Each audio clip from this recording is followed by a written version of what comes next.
Very good afternoon to all of you. I trust my voice is audible and I'm visible. Good afternoon, Manish. Thanks, Rishabh, for confirming. Very warm welcome to all of you in this today's discussion on Amount B. So, I trust all of you are involved in transfer pricing. If you're not involved in transfer pricing, I think then I must give some background of Amount B. And, why Amount B is important. So you must be aware that OECD is working on base erosion and profit shifting project. And one of the two action points, action point number 1 and action point number 13. Amount B is actually the outcome of action point number 1 and action point number 13. See, we all know that the way we are doing business is changing or has changed a lot. Earlier, we all, the businesses needs to put up a shop, they need to have a physical presence in order to carry out a business. But now that physical presence is not required. One can do online business. That has led to erosion of revenues or profits, for various jurisdictions. So we have pillar 1, which basically takes care of allocation to market jurisdiction, to ensure that the market jurisdictions get the proper share of tax. And in pillar 1, we have two amounts. One is amount A and amount B. Amount A is applicable on the big or the large companies. It has got certain thresholds. But the idea is, that profit, which is abnormal, or the higher profit should be allocated to market jurisdiction, where the product is getting sold. In that pillar 1, as I said earlier, we have also amount B. Again, amount B ensures return to market jurisdictions. The difference between amount A and amount B, one can say that, amount A is actually creating new taxing rights, whereas amount B is not creating any new taxing right. Amount B is ensuring that, within the principle of arm's length, a market jurisdiction gets an arm's length return. But that was happening earlier also. So what is the change? So OECD has realized, that this transfer pricing process or regime is not an easy task, and it is it is complicated. It is resource incentive. You need databases, you need capacity, you need experience to do a proper transfer pricing analysis.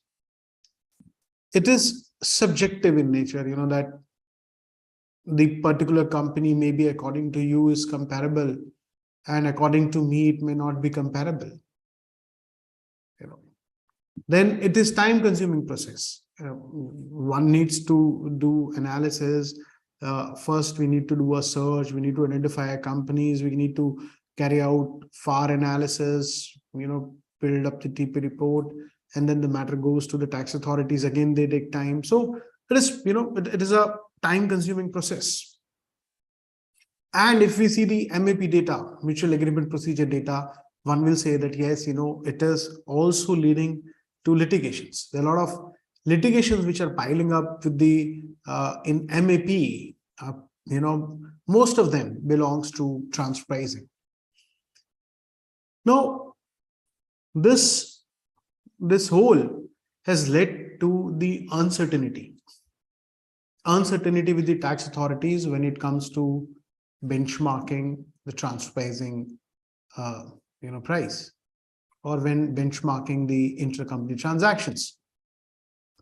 And tax authorities have realized that through the analysis of MAP data that among the transfer pricing dispute, one of the most common dispute is relating to benchmarking or computing arm's length price for distribution function.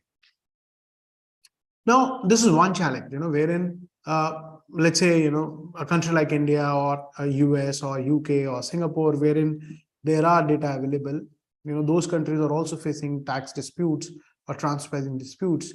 Think of those countries wherein, the financial informations are not regularly filed with the appropriate authority, or even if they are filed, there is no common database to check the information, or there are no good transfer pricing database for that country. Now, this is leading to another challenge.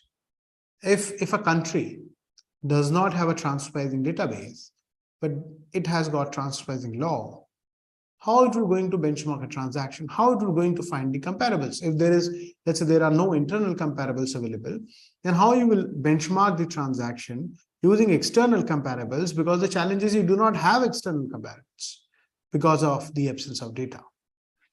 And even if data is available, let's say, somebody goes for the subscription of transfer pricing database, some global transfer pricing database, then it involves a lot of cost.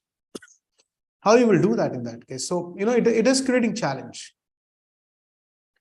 So through amount B, the OECD wants to bring certainty to, arm's length return, in determining arm's length return to distributors, as well as resolve the issue of non-availability of data for low capacity jurisdictions.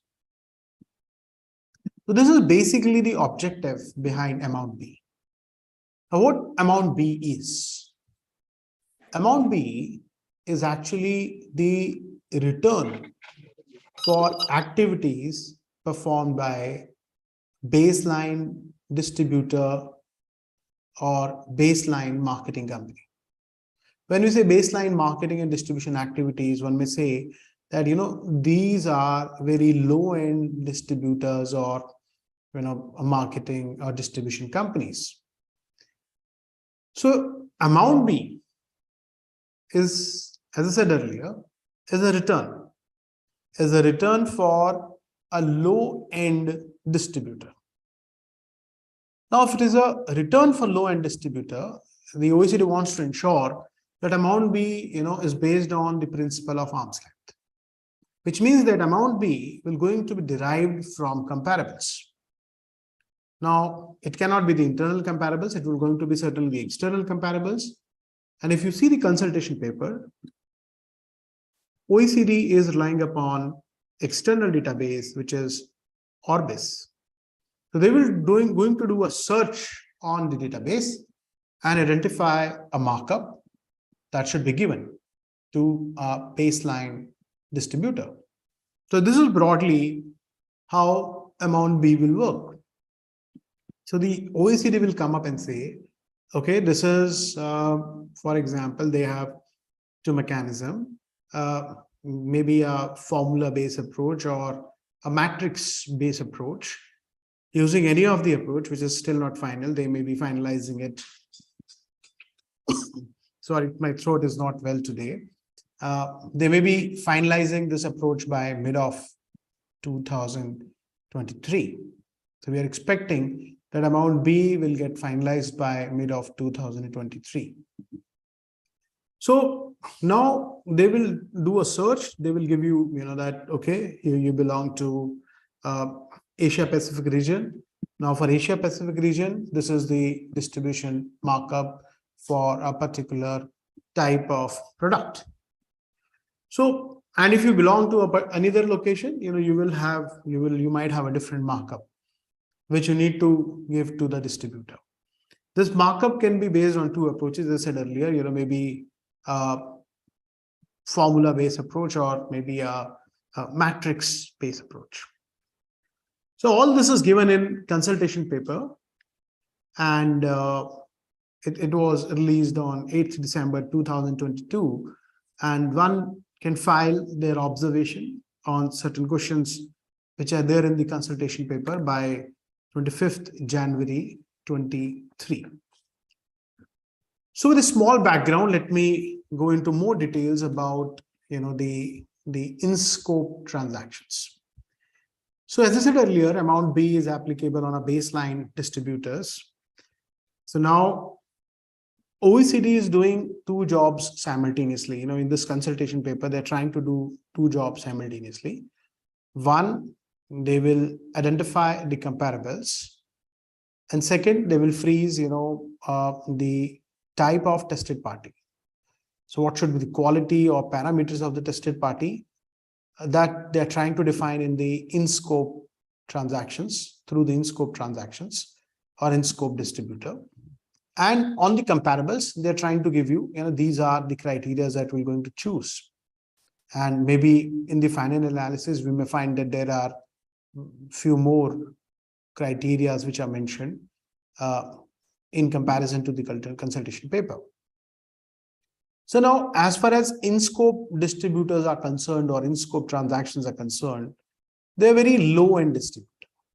OECD, as per the consultation paper, amount B is applicable on those distributors, on those buy and sell arrangements, and maybe the commissioner arrangements as well, wherein the tested party, or one may say, the distributor, is involved in buying and selling without making any significant value addition.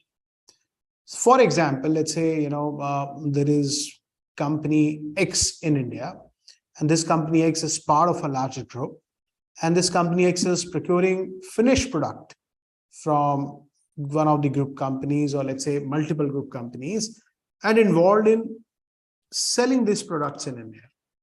So this is involved in distribution activity. But we need to ensure that not the tested party is not only involved in distribution activities, but it is involved in the baseline distribution activities or marketing functions. That is a very low-end distributor. Means it's not doing any significant marketing activities, which is leading to, let's say, the creation of intangibles. The distributor is not taking any significant risk. Everything which distributor is doing is limited. The distributor is not involved in this export of goods. So primarily, the distributor is making the local sales in the home territory of that distributor. In this case, India. So the distributor is buying and selling in India. Limited way, the packaging is allowed. So if packaging is creating a brand name, or if packaging is creating and marketing intangible, then that is not allowed. Distributor is not doing R&D. There are models wherein the distributor, the company does an R&D, then it outsources the manufacturing function to some third party and procures and resells. So apparently in a book, it looks like that the company is into reselling of product. That company is actually carrying the intangibles. So the idea is, to benchmark or, to apply this amount B on a limited risk distributor. One can say that LRD, which we generally say in transfer pricing, and that LRD is not involved in any significant functions. So it is not involved in, let's say, R&D, it is not involved in manufacturing, it is not involved in after-sales services. If that after-sales services, is very much essential for selling the product. In that case, one is not involved in after-selling products. So through various parameters, the OECD wants to ensure that the baseline distributor is doing pretty much simple functions, not taking any significant risk. That is, it is LRD. For example, in the paper, the OECD has highlighted that the distributor is not involved in any strategic selling. Let's say for market penetration, distributor is selling product at a low profit. That is not allowed, because being LRD, all the risks will get transferred to the manufacturing entity or to the supplier entity, and not to the distribution entity. The advertisement expenditure incurred by the distributor should be very much at the low end. Maybe the percentage is not mentioned. Maybe let's say 5% or 10%, or maybe 1 or 2%. I think it would be a very tough call for OECD to define a percentage. But yes, OECD is specifically saying that the AMP expense, advertising expense, should not be on the higher side. So through various paragraphs, OECD is suggesting, and if you read that consultation paper, you'll find out that it is more of a negative list. That LRD, the in-scope distributor should not do this, should not do this, should not do this. So they're trying to reduce the functions, reduce the risk, reduce the assets employed by the in-scope distributor. Now, I'm just wondering, the challenge in this is, that it depends upon industry to industry. So somewhere, a basic marketing spend may be, let's say, 5%. But in some industry, it could be very well within the range of, maybe less than 1%. Also, wherein the distributor is involved in B2B selling, the percentage could be different. Whereas if distributor is involved in B2C, then the percentage could be different. Now, let's say, a distributor is involved in FMCG product. The amount of advertisement which is required in FMCG product may be higher in comparison to amount of advertisement expenditure required to be incurred in the auto ancillary industry. So how 1% will come, I'm not sure. So if you ask me, then I think it would going to be extremely tough task, and the tax authorities of various countries needs to be very spectacle, very, very, very cautious about this range. Because let's say if the range is suggested AMP maybe 1% of the total sales, that advertisement expenditure maybe 1% of the total sales, maybe that is good for, as I said, good for auto ancillary, but may not be good for FMCG. So based on my practical experience, I have seen, even a wholesale distributor companies of FMCG, their AMP expense is slightly higher than 1%. It may go to 2-3%. Then again, AMP spend incurred by a smaller company in absolute terms may be low, but in percentage terms may be higher in comparison to a big company. So somewhere, not only the industry, but the size of a business also plays a role in advertisement, in determining the level of advertisement expenditure. Also, I'm just discussing the one point that, it's not very simple to come up with some kind of a formula. Now, whether your distributor, the wholesale distributor, is there in the market for last 15 years or 20 years, vis-a-vis the tested party, let's say, is involved in the business for last 3 years or 5 years, that will also determine, the AMP spend or the advertisement spend. Because if the company is old, it has got a well-set distribution network, a well customer network, then the level of advertisement expenditure required may not be that big. But if the company is new in the market, then the spend which is required is maybe on the higher side. So I strongly feel, that the task which OECD has taken is not an easy task, and there are a lot of thresholds are involved, a lot of comparison is involved. Just simple a straight line comparison or straight line ratio may not work for all companies, may not work in all industries in the similar fashion. Now,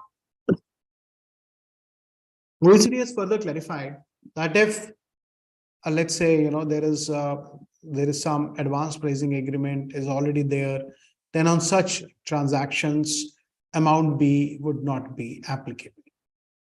Now, in order to benchmark amount B, in order to benchmark the return, the method which OECD is evaluating is transactional net margin method.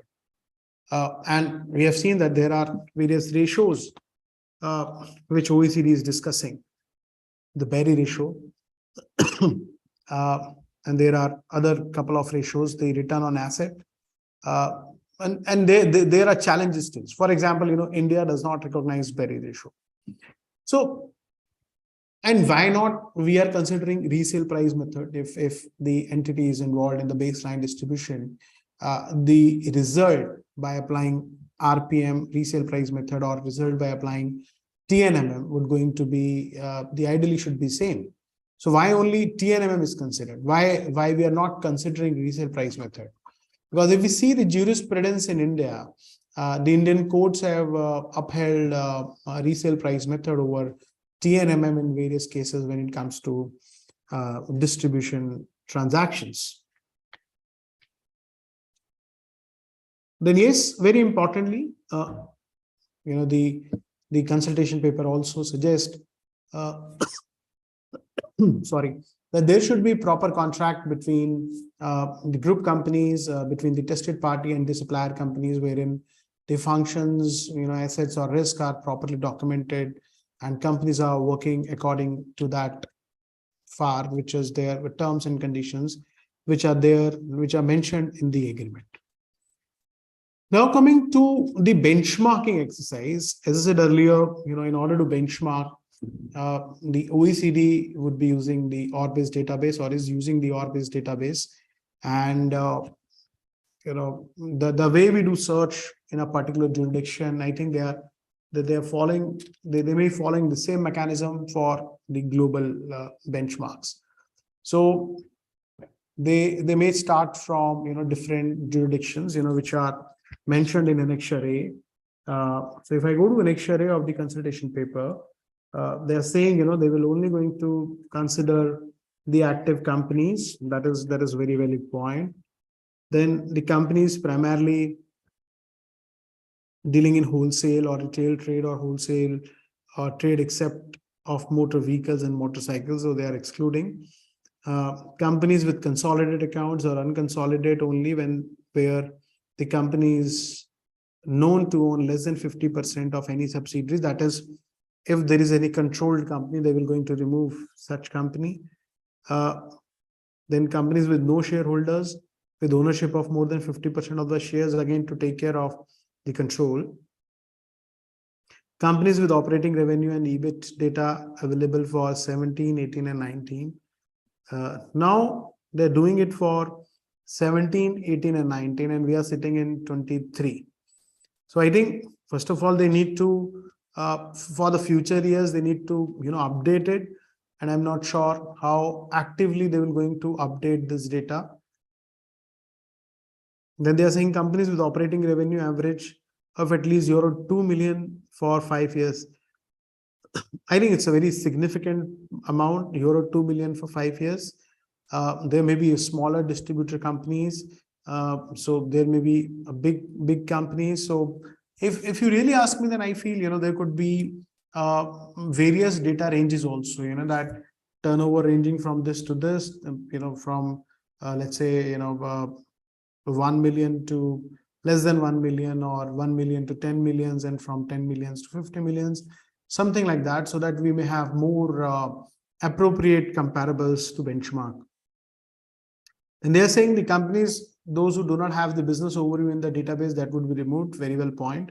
Companies excluding companies with R&D to sales of more than 3%. That is a quant filter they will going to apply in the database. So any company with R&D above 3% would be removed.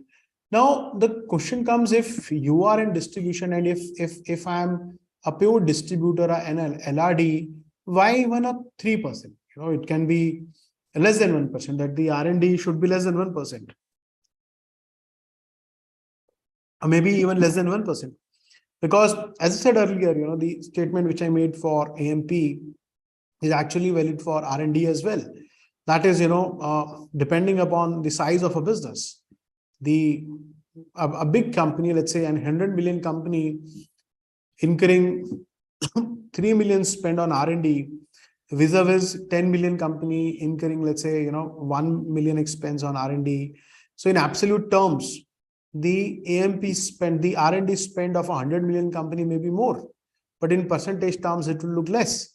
So, and more importantly, when we want to consider an LRD distributor, why we should have R&D spend in my books, that I don't understand.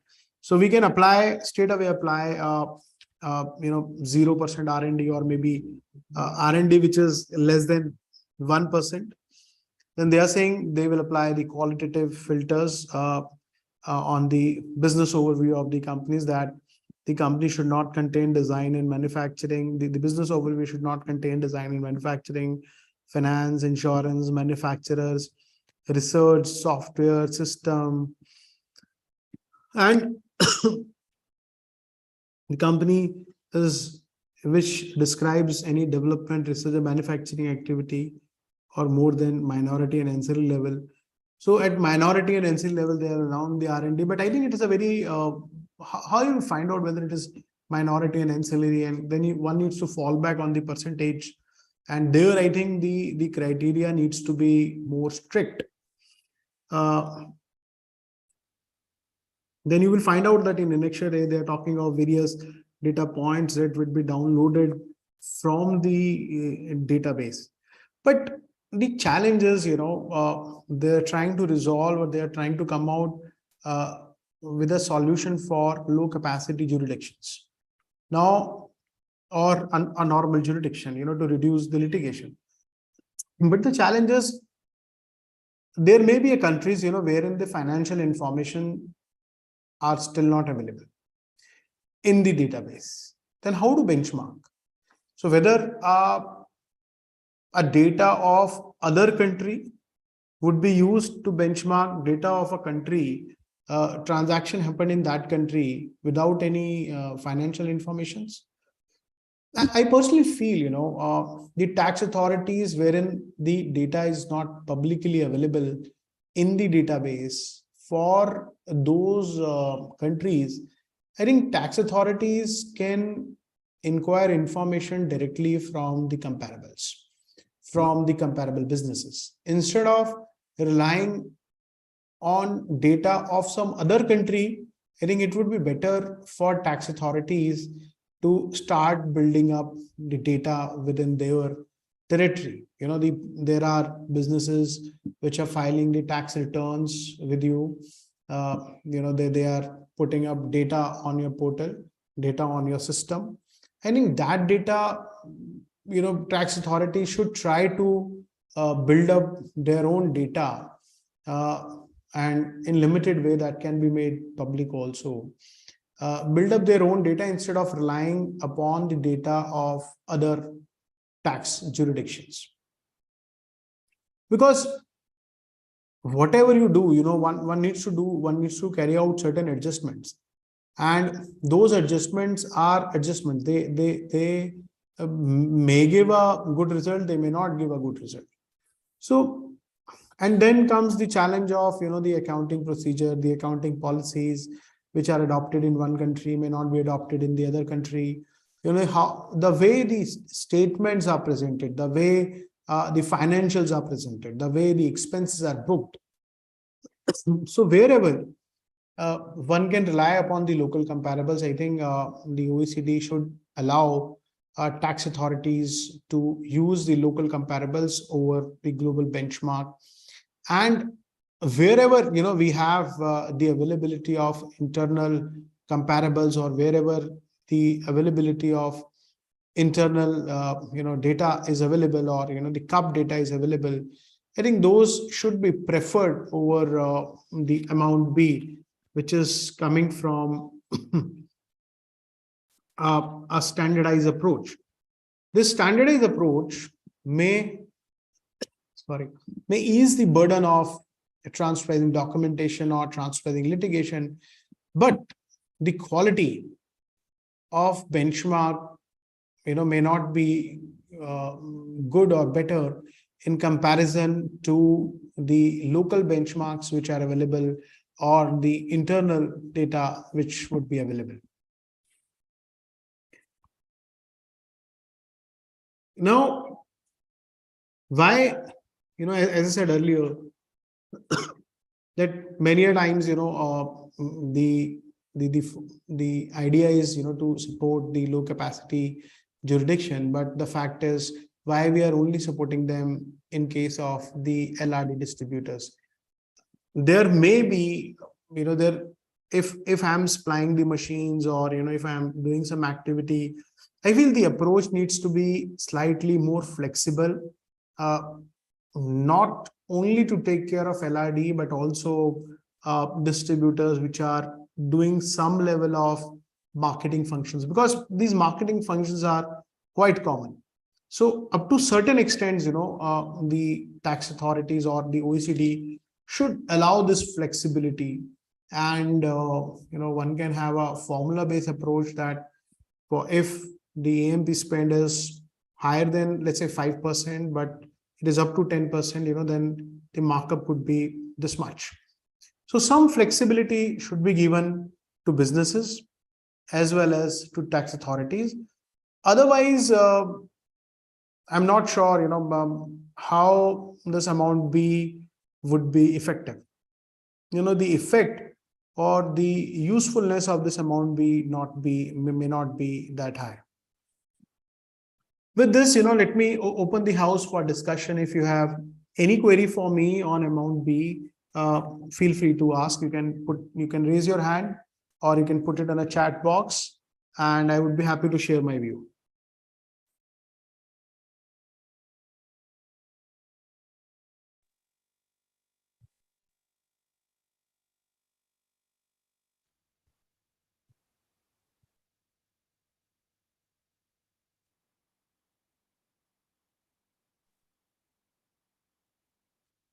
Okay, I think we don't have any questions right now, and let me see if we have question on the YouTube.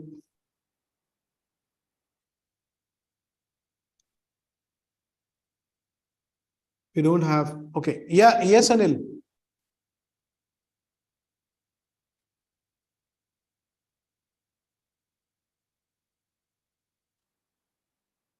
Anil, please. Anilji, what is your question?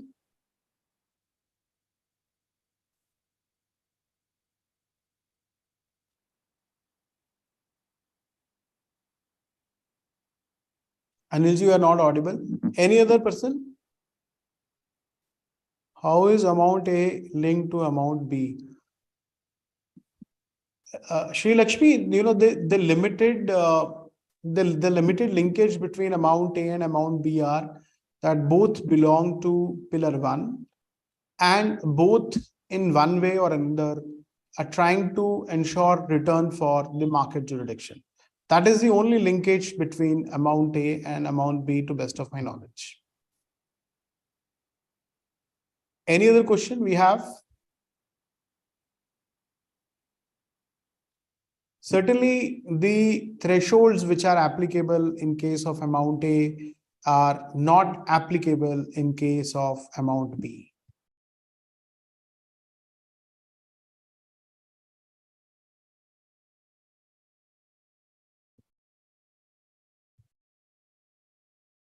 Do we have any other question?